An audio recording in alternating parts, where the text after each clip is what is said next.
क्रिस्त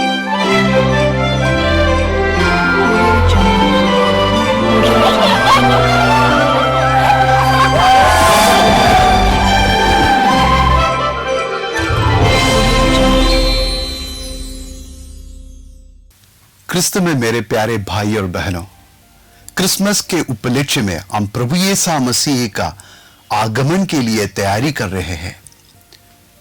इस वक्त हमें जरूरी है कि हम प्रभु के आगमन के लिए अपने आप को तैयार करें। हम वचन के जरिए प्रभु का आगमन के लिए अपने आप को तैयार करें। संत लूकस के द्वारा घोषित हमारे प्रभु यीशु मसीह का पवित्र सुसमाचार, अध्याय 1 वाक्यांश 39। उन दिनों मरियम पहाड़ प्रदेश में यूदा के नगर के लिए शीघ्रता से चल पड़ी। उसने जकरियस के घर में प्रवेश कर एलिजाबेथ का अभिवादन किया। जो ही एलिजाबेथ ने मरियम का अभिवादन सुना, बच्चा उसके घर में उछल पड़ा और एलिजाबेथ पवित्र आत्मा से परिपूर्ण हो गई। वह ऊंचे स्वर से बोल उठी, आप नारियों में धन्य है और धन्य है आपका गर्भ का फल। मुझे यह सौभाग्य कैसे प्राप्त हुआ कि मेरी प्रभु की माता मेरे पास आई। देखिए, जो ही आपका प्रणाम मेरे कानों में पड़ा, बच्चा मेरे गर्भ में आनंद के मारे उछल पड़ा। और धन्य है आप जिन्होंने विश्वास किया कि प्रभु ने आपसे जो कहा वह पूरा हो जाएगा।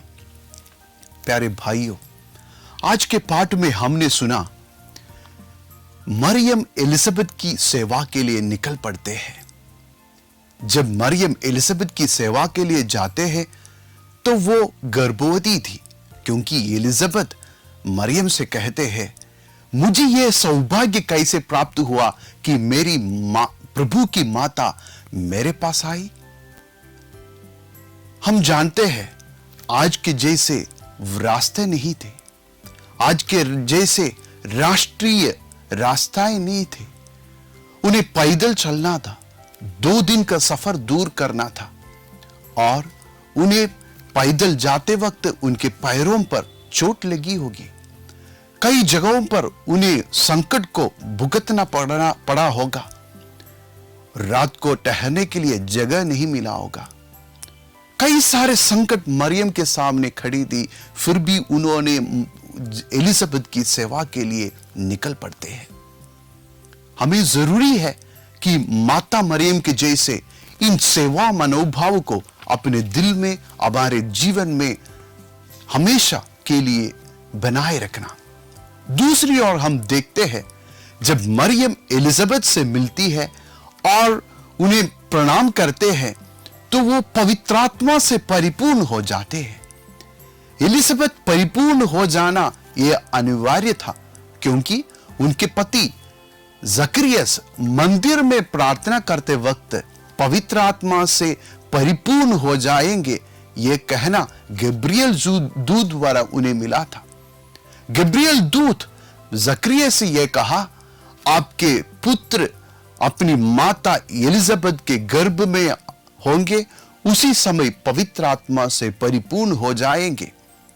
और वही कथन यहां पे पूर्ण हो जाते हैं, पूरा हो जाते हैं।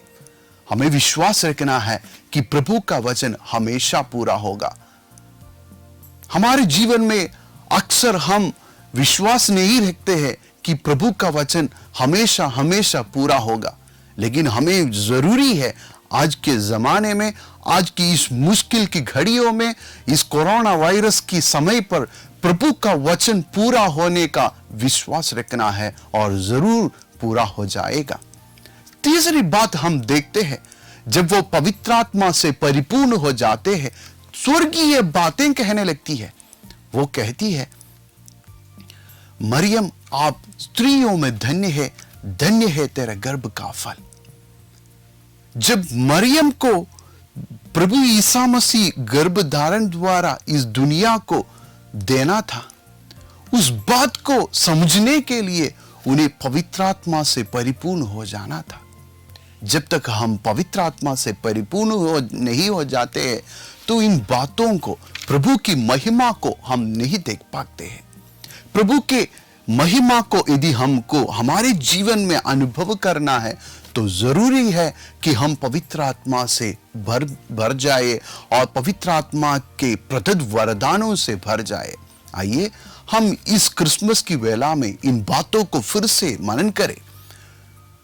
प्रभु का वचन पूरा हो जाना अनिवार्य है, पवित्र आत्मा से हमें परिपूर्ण होना अनिवार्य है और सेवा मनोभाव रखते हुए दूसरों की सेवा के लिए अपने जीवन को न्यौछावर किए उस प्रभु यीशु मसीह को हमारे जीवन में भी अनुभव करना है।